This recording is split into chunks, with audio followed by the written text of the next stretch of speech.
Hi guys, ఎలా ఉన్నారు? మరో ఇంట్రెస్టింగ్ వీడియోతో ఈరోజు మీ ముందుకు వచ్చేసాను. ఈ వీడియో చివరి వరకు చూసి నచ్చితే ఒక లైక్ వేసుకోండి. ఇంకెందుకు ఆలస్యం, వీడియోలోకి వెళ్ళిపోదాం. 2025లో భారీ అంచనాలతో రిలీజ్ అయిన సినిమాలు బొక్కబోర్లా పడ్డాయి. అవేంటో ఇప్పుడు చూద్దాం రండి. ఈ లిస్టులో మొదటిగా రామ్ చరణ్ గేమ్ చేంజర్. ఈ సినిమా భారీ అంచనాలతో రిలీజ్ అయింది. చివరికి మైదా పిండికి పెట్టిన డబ్బులు కూడా రాలేదు అంటున్నారు మన సినీ ప్రేక్షకులు.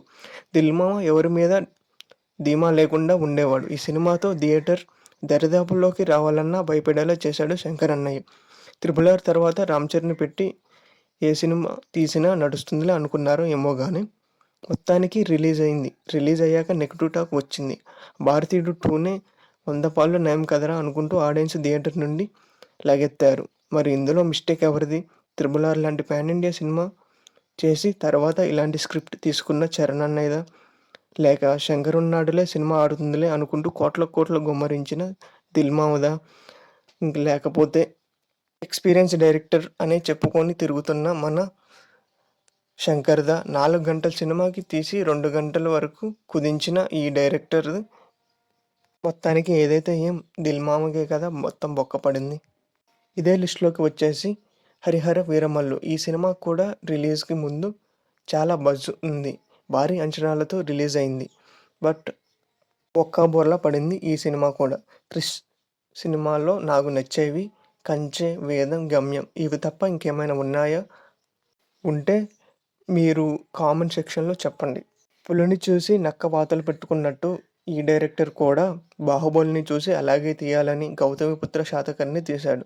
అది ఎంత మేరకు ఆడిందో ఆయనకే తెలియాలి. మరి మహానటిని చూసి అదే విధంగా తీయాలంటూ మహానాయకుడు కథానాయకుడు అంటూ తీశాడు. అవి కూడా ఏమాత్రం ఆడాయో నాకు తెలియదు.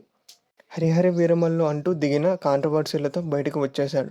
మొన్న వచ్చిన ఘాటి సినిమా కోసమైనా హరిహర వీరమల్లు వదిలేసింది అంటూ తెగ రగిలిపోతున్నారు మన టీఎఫ్ఐ బానిసలు.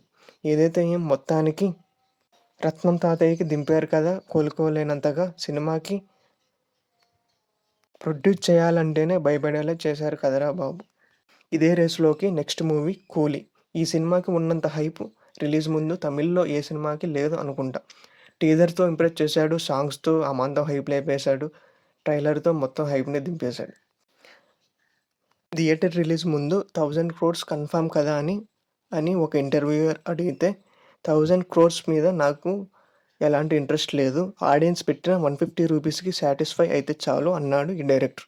అన్నయ్య అప్పుడే చెప్పాడు, కాకపోతే మనమే అప్పుడు అర్థం చేసుకోలేదు. We did a mistake. కథా కాకరకాయ లేని ఫైట్లు, ఎవడు ఎందుకు వస్తున్నాడో తెలియకుండా ఎలివేషన్లు, ఇవన్నీ పెట్టుకొని మీరు 1000 కోట్లు కొడతారా బాబు అంటున్నారు మన టీఎఫ్ఐ బానిసలు. అయినా వాళ్ళు ఒప్పుకోరు ఈ సినిమా ఫ్లాప్ అంటే. రోజుకొక స్టేట్మెంట్ వదులుతూ మేమంటే మేమే గొప్ప అంటూ విర్రవీగిపోతారు. ఏదైతేనేం ఈ సినిమాని కూడా సేఫ్గా అస్సాంలో ల్యాండ్ చేశారు. ఇది ఈరోజు వీడియో. ఈ వీడియో మీకు నచ్చినట్టయితే మన ఛానల్ని ఖచ్చితంగా సబ్స్క్రైబ్ చేసుకోండి. చేయండి, షేర్ చేయండి, కామెంట్ చేయండి. సబ్స్క్రైబ్ చేసుకోవడం మాత్రం మర్చిపోకండి. Thank you.